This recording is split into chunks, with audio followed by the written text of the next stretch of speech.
जय हिंद, जय भारत। एक बार फिर से स्वागत करता हूं मैं आप सभी लोगों का आपके अपने चैनल लोन हेल्प इंडिया में। और अगर आपके पास मल्टीपल लोन्स का भंडार है, अगर आप उससे पेमेंट नहीं कर पा रहे, आपकी फाइनेंशियल स्थिति अभी आपको पेमेंट करने के लिए अलाउ नहीं कर रही है, आपकी सैलरी से ज़्यादा आपकी ईएमआई हो चुकी है या फिर आप ईएमआई का अमाउंट किसी भी कारणवश नहीं भर सकते, तो इस वीडियो को अगर आप देख लेते हैं तो बैंक आपके साथ या फिर एनबीएफसी कंपनियां, ये जो लोन ऐप्स हैं, वो आपके साथ क्या कर सकती है, पूरी डिटेल्स आज के इस वीडियो में हम लोग डिस्कस कर लेंगे। तो वीडियो हो सकता है थोड़ी सी लंबी होगी, लेकिन वीडियो काफ़ी ज़्यादा इन्फॉर्मेशन वाली होने वाली है। और साथ साथ में इस वीडियो को देखने के बाद आपके मन के जितने भी डाउट्स हैं वो सभी के सभी क्लियर हो जाएंगे। पूरे 6 साल के एक्सपीरियंस के साथ मैं आपको बताऊंगा किन किन तरीके के लोगों को डाउट्स सबसे ज़्यादा मन में रहते हैं और क्या असल में वो सही है या फिर वो डाउट्स गलत हैं। सबसे पहले स्टार्ट करते हैं लोन डिफ़ॉल्ट से रिलेटेड। भले ही कुछ भी हो, लोन डिफ़ॉल्ट होने का सबसे पहले हम लोग यहाँ पे डिस्कस करेंगे सिर्फ और सिर्फ अनसिक्योर लोन के बारे में, जिसमें कि मेनली 3 टाइप्स के लोन के बारे में मैं आपको आज डिटेल बताने वाला हूँ। एक एक स्टेप काफ़ी ज़्यादा इंपॉर्टेंट हो, तो हर स्टेप को आप लोग फॉलो करते रहिएगा। सबसे पहले हम लोग बात करेंगे बैंक के पीएल के बारे में, बैंक का पर्सनल लोन। दूसरा हम लोग बात ये करते हैं ऐप या फिर एनबीएफसी के लोन के बारे में।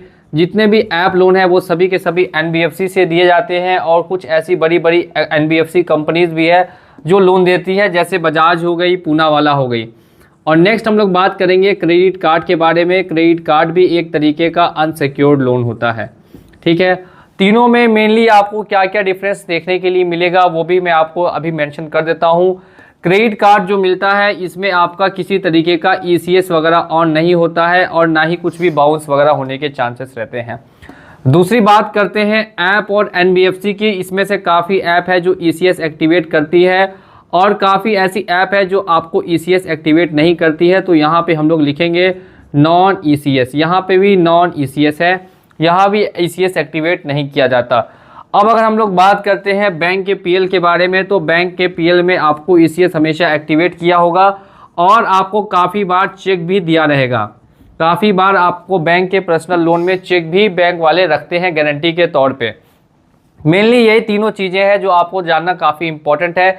इसी के ऊपर सारी चीज़ें डिपेंड करती है कि क्या वो एनबीएफसी या फिर क्या वो बैंक कोई एक्शन आपके ऊपर ले सकती है या फिर नहीं ले सकती है।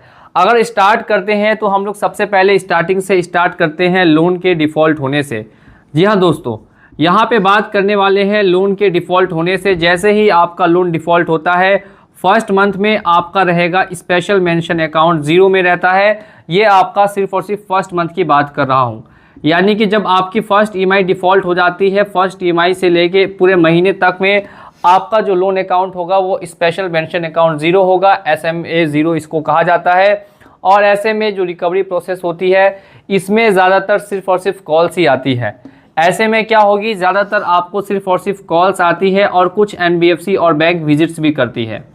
ध्यान देने वाली बात है, यहाँ पे सिर्फ और सिर्फ कुछ की बात कर रहा हूँ, कुछ ही एनबीएफसी वगैरह है जो विजिट्स करती है, लेकिन ज़्यादातर यहाँ पे आपको कॉल्स देखने के लिए मिलेंगे।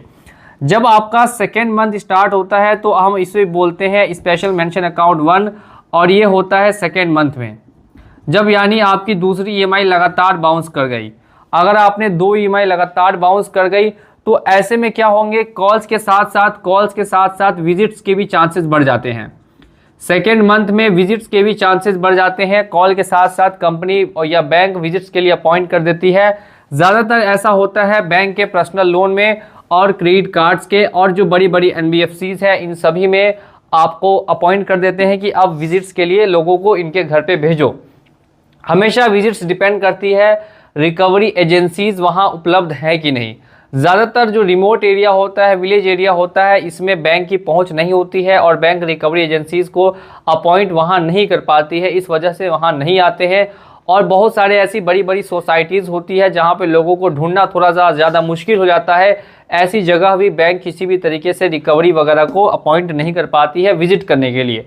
अब अगर थर्ड बात करते हैं, थर्ड ईएमआई जब आपकी बाउंस होंगी तो इसे हम लोग बोलेंगे स्पेशल मेंशन अकाउंट 2 और ये होती है थर्ड मंथ में। ये क्या होगा, ये होगा थर्ड मंथ में, ठीक है। ये तीसरे मंथ में होगा। यहाँ पे ज़्यादातर आपको कॉल्स और आपको एक ईएमआई के लिए प्रेशर किया जाता है। थर्ड ईएमआई बाउंस होने के बाद एक ईएमआई के लिए काफ़ी ज़्यादा प्रेशर किया जाता है, क्योंकि इसी के बाद स्टार्ट होता है लोन अकाउंट का एनपीए। एनपीए समझेंगे, एनपीए की बात की प्रक्रिया भी समझेंगे, ध्यान से सुनते रहिएगा। जैसे ही आपका 3rd मंथ कंप्लीट हो जाएगा, इसके बाद एक ईएमआई के लिए आपको काफ़ी ज़्यादा फोर्स किया जाएगा। और बहुत बार ऐसा देखने के लिए मिलता है कि बैंक वाले क्या करते हैं कि अपनी तरफ से ही एक ईएमआई जो है वो आपके लोन अकाउंट में जमा कर देते हैं, ताकि आपका लोन अकाउंट एनपीए होने से बचे और उसे ये 1-2 महीने और लंबे समय तक के लिए खींच सके। जैसे ही आपकी 3rd मंथ कंप्लीट हो गई, 3rd ईएमआई भी बाउंस हो जाती है। 3rd ईएमआई बाउंस होने के बाद भी आप 1 रुपये भी पे नहीं कर पाते हैं, यानी कि आपने अब लगातार 3 ईएमआई डिफ़ॉल्ट कर दी है। और लगातार 3 ईएमआई डिफ़ॉल्ट करने के जस्ट बाद आपको मैसेज अगर आए भी और नहीं भी आए, तो आपको साफ समझना है अब आपका जो लोन अकाउंट है वो हो चुका है एनपीए। अब एनपीए क्या होता है, इसे हम लोग बोलते हैं नॉन परफॉर्मिंग एसेट, यानी जो आपका लोन है वो बैंक के लिए कोई भी फ़ायदा नहीं करा रहा है, आपके लोन से बैंक को किसी तरीके का फ़ायदा नहीं पहुंच रहा है, तो आपके लोन अकाउंट को अब एनपीए कर दिया गया। अब एनपीए करने के बाद की क्या प्रक्रिया है वो समझते हैं। अभी हम लोगों ने यहाँ पे समझा है लोन डिफ़ॉल्ट होने के 3rd मंथ तक। अब हम लोग यहाँ पे बात करेंगे कि एनपीए के बाद किस तरीके से ये लोग किसी लॉयर को और साथ साथ में किसी 3rd पार्टी रिकवरी एजेंसी को हायर करते हैं, इसके बारे में समझिए। जैसे ही लोन अकाउंट आपका एनपीए होता है, तो यहाँ पे 2 चीज़ें होना एकदम इम्पॉर्टेंट है। आपको नोटिसेस देखने के लिए मिल सकते हैं, किसी लॉयर या किसी लीगल आपको फर्म के द्वारा बार बार आपको नोटिसेस देखने के लिए मिलेंगे। अब इसके अलावा बात करते हैं, इसके अलावा ये लोग क्या करते हैं, यहाँ पे ज़्यादातर बैंक वाले और एनबीएफसी और क्रेडिट कार्ड वाले 3rd पार्टी को रिकवरी के लिए दे देते हैं। कंसल्टेंसीज होती है बहुत सारी, यहाँ पे बहुत सारी कंसल्टेंसीज होती है जिनको आपके डिटेल्स मेंशन की जाती है, जिनको आपको डिटेल्स भेज दी जाती है। अब ये 3rd पार्टी वाले आपके कॉन्टैक्ट्स वगैरह को निकाल के कॉल करते हैं, आपके रेफरेंस वगैरह को नंबर कॉल लगाते हैं, और अगर आपको भी कॉल करते हैं तो यहाँ पे जो इनका बिहेवियर होगा वो आपको बहुत ज़्यादा एब्यूजिव देखने के लिए मिलेगा। एब्यूजिव का मतलब है कि बहुत ज़्यादा गाली गलौज देखने के लिए मिल सकती है, जाति सूचक शब्द का प्रयोग हो सकता है, और आपके फैमिली को लेके बहुत सारी बातें वहाँ देखने के लिए मिलेंगी। ये कब होगा, ये आपको होता है जब आपका 3 मंथ्स के आफ्टर जब लोन अकाउंट एनपीए हो गया, तो 3rd पार्टी वालों को इसी चीज़ की ट्रेनिंग दी जाती है कि आप किस तरीके से लोगों का मोरल डाउन कर सकते हैं, उनको किस तरीके से आप स्ट्रेस में ला सकते हैं। अब यहाँ पे इसके बाद ये सारी चीज़ें होना आपको स्टार्ट हो जाएंगी, एब्यूजिव बिहेवियर हो जाएगा, कॉन्टैक्ट्स पे भी कॉल जा सकते हैं। ये सब कब होता है, ये सब होता है लोन अकाउंट के बाद, एनपीए होने के बाद। अब इसके अलावा मैंने जैसा आपको बताया कि यहाँ पे अलग अलग तरीके के आपको नोटिस आ सकते हैं। लोन डिमांड नोटिस, सबसे पहला नोटिस जो आपको आएगा वो होता है लोन डिमांड नोटिस। उसके बाद जो दूसरा नोटिस आता है उसे हम लोग बोलते हैं लोन रिकॉल नोटिस। उसके बाद जो तीसरा आता है उसे हम लोग बोलते हैं आर्बिट्रेशन का नोटिस। ठीक है, एक एक करके मैं आपको प्रक्रिया बता रहा हूँ। ऐसी वीडियो आपको दोबारा यूट्यूब पे कहीं भी देखने के लिए नहीं मिलेगी। पूरी डिटेल में कोई भी ये वीडियो देख रहा है तो पूरी डिटेल में उसको बैंक का लोन का रिकवरी का प्रोसेस समझ में आ जाएगा। तो देख सकते हैं यहाँ पे loan demand notice, loan recall notice, arbitration का नोटिस, और इसके अलावा ये लोग कभी कभी सेक्शन 25 या फिर 316, 318 का नोटिस भी भेजते हैं। यहाँ पे ये सारी जो नोटिसेस आते हैं ये आपको आते हैं लीगल फर्म के द्वारा या फिर किसी भी एडवोकेट के द्वारा। ये बैंक, पीएल, एप्लीकेशन और सीसी, इन तीनों के बारे में मैं बात कर रहा हूँ। इन तीनों में ऐसे नोटिसेस 110% है कि आपको देखने के लिए मिलेंगे। और साथ में एनपी होने के जस्ट बाद आपको एब्यूजिव कॉल्स आएंगी, कॉन्टैक्ट्स पे कॉल जा सकती है, और आपको 3rd पार्टी वाले ज़्यादातर कोशिश करेंगे आपकी मोरल वैल्यूज़ को डाउन करने के लिए, आपको ऐसा फील कराने के लिए कि जैसे आपने चोरी की है, आपने डाका डाला है और आपने बैंक का लोन डिफ़ॉल्ट करके बहुत बड़ी गलती कर दी है। इस तरीके की जो टेक्निक्स है, ये टैक्टिक्स है, ये हर बैंक अपनाती है अपने लोन को रिकवरी में। अब जैसे ही यहाँ पे आपको ये डेज ख़त्म होते हैं एनपीए होने के बाद भी, जब ये सारी प्रक्रिया ख़त्म हो जाती है तो इसके बाद की जो प्रक्रिया स्टार्ट होती है, अब आपके लोन अकाउंट को हो चुके हैं 6 to 7 मंथ्स। क्या हो चुका है, लोन अकाउंट को हो चुका है 6 to 7 मंथ, यानी कि 6 से 7 महीने। अगर हम लोग ज़्यादा से ज़्यादा ले लेते हैं तो 8 महीने, ज़्यादा से ज़्यादा हम लोग ले लें तो 8 महीने। 8 महीने के बाद यहाँ पे आपके लोन अकाउंट को लिख दिया जाता है राइट ऑफ। अब आपके लोन अकाउंट को कर दिया बैंक ने राइट ऑफ। बैंक ने राइट ऑफ करने का मतलब ये नहीं कि बैंक ने आपके लोन को माफ़ कर दिया। अब बैंक क्या करती है कि जो अपने अकाउंट्स उनको बनाने रहते हैं, तो जो नए नए डिफ़ॉल्टर्स हैं उनके रिकवरी में ज़्यादातर अपना पावर लगाती है, और जो इनके पुराने डिफ़ॉल्टर्स होते हैं उनको एक कैटेगरी में डाल देती है। उस कैटेगरी को बोलते हैं राइट ऑफ कैटेगरी। यहाँ पे ज़्यादातर मेंशन आपको सेटलमेंट के लिए ही किया जाता है। बार बार आपको कहा जाता है कि सेटलमेंट कर लेने के लिए एनपीए के बाद भी आप सेटलमेंट कर सकते हैं। एक पॉइंट मुझसे वहाँ छूट गया, एनपीए के बाद भी आपको सेटलमेंट के लिए अप्रोच किया जा सकता है, लेकिन उसमें जो आपको सेटलमेंट का परसेंटेज होता है वो काफ़ी ज़्यादा हाई रहता है। 40%, 30%, 20% तक नहीं आ पाता, 20 तक नहीं आता है, ज़्यादातर 40%, 30% ही मिलेगा। लेकिन जब आपका 7 से 8 महीने हो जाएंगे कंप्लीट, आपके लोन अकाउंट को जब राइट ऑफ कर दिया जाएगा, इसके बाद जो आपको सेटलमेंट का परसेंटेज मिलता है ये लगभग एवरेज में 20% रहेगा। हर बैंक का अलग अलग होता है। आईसीआईसीआई बैंक का 35% तक है, कोटक महिंद्रा बैंक का 33-32% तक है, और बहुत सारी बैंक्स है जो इनसे भी कम में करती है। अगर बैंक पीएल की बात करें तो बैंक के पीएल का जो आपको एवरेज जाएगा वो 25% का जाएगा।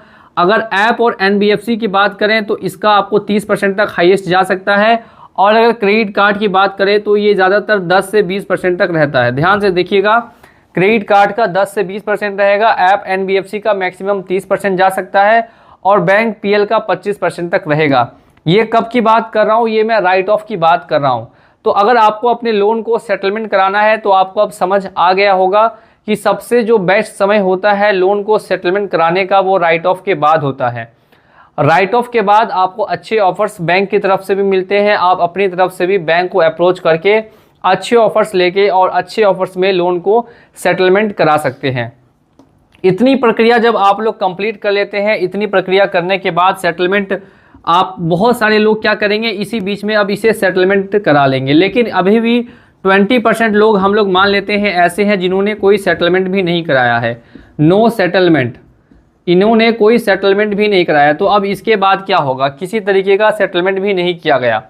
तो अब यहाँ पे समझने वाली बात यह है कि देखिए, बैंक ने आपका ईसीएस अगर एक्टिवेट किया है तो आपको सेक्शन 25 का नोटिस आ सकता है। अगर बैंक ने आपसे चेक लिया है तो 138 का नोटिस आ सकता है, और ये ज़्यादातर राइट ऑफ होने के बाद ही बैंक वाले ऐसा करते हैं। लगभग कोई बैंक आपको 2-2 साल 3-3 साल तक कोई एक्शन नहीं लेती है, क्योंकि उनका अमाउंट आपने कम डिफ़ॉल्ट किया होता है। दो चीज़ों पे डिपेंड करता है कि एक्शन होगा कि नहीं। सबसे पहला चीज़ ये डिपेंड करता है कि आपने उनका कितना अमाउंट डिफ़ॉल्ट किया है, और दूसरी चीज़ इस पर डिपेंड करती है कि आपने उनका कितना पैसा लिया था, उसमें से कितना पैसा आपने उन्हें वापस भरा है। इन दोनों चीज़ों पे, इन दोनों फैक्टर्स पे डिपेंड करता है कि बैंक्स आपके ऊपर एक्शन लेगी या नहीं लेगी। अगर ईसीएस लगा है तो सेक्शन 25 का नोटिस आ सकता है। अगर चेक बाउंस है, अगर चेक दिया है तो सेक्शन 138 का नोटिस आएगा। ये कोर्ट से समन आता है। ये क्या आता है, ये कोर्ट से समन आता है। जो लोग सेटलमेंट नहीं करते हैं उनकी बात मैं बता रहा हूँ। नेक्स्ट बढ़ते हैं ऐप लोन। ऐप लोन में कुछ एक ही लोन ऐप्स ऐसी हैं जो आपको केस करती है, जिसमें कि सबसे पहले रिंग किस्त आ जाती है। उसके अलावा लैंडिंग प्लेट है, चिन्मय फाइनेंस है, क्रेडिट प्लस है। 3-4 कंपनियां ऐसी हैं जो आपको केस करती हुई दिखाई देती है एप्लीकेशंस में। बाकी एप्लीकेशंस की तरफ से कोई एक्शन यहाँ पे नहीं लिया जाता है। भले ही आपने उसका ईसीएस ही एक्टिवेट क्यों ना किया हो, फिर भी किसी तरीके का एक्शन नहीं होगा। अब बात करते हैं जो बड़ी बड़ी एनबीएफसीज होती है, जैसे कि आपको पिरामल फाइनेंस हो गया, एल&टी हो गई, और भी बहुत सारी बड़ी बड़ी एनबीएफसीज है। इनमें से कुछ एक एनबीएफसीज हैं जो आपके ऊपर केस फाइल कर देती है, जिसमें सबसे बड़ा नाम आता है पूनावाला का। पूनावाला का आपको सबसे ज़्यादा देखने के लिए मिलता है। इसके बाद जो दूसरे नंबर पे है वो है टाटा कैपिटल। टाटा कैपिटल इस तरीके की बहुत सारी ऐसी आपको बड़ी बड़ी एनबीएफसीज हैं जो केस फाइल कर देंगी, जब अगर आप इनका राइट ऑफ होने के बाद भी बिल्कुल सेटलमेंट नहीं करते हैं और पूरी तरीके से लोन को इग्नोर कर देते हैं। ये भी डिपेंड करता है कि आपने कितने अमाउंट का डिफ़ॉल्ट किया है और कितना अमाउंट आपने इसमें से जमा किया था।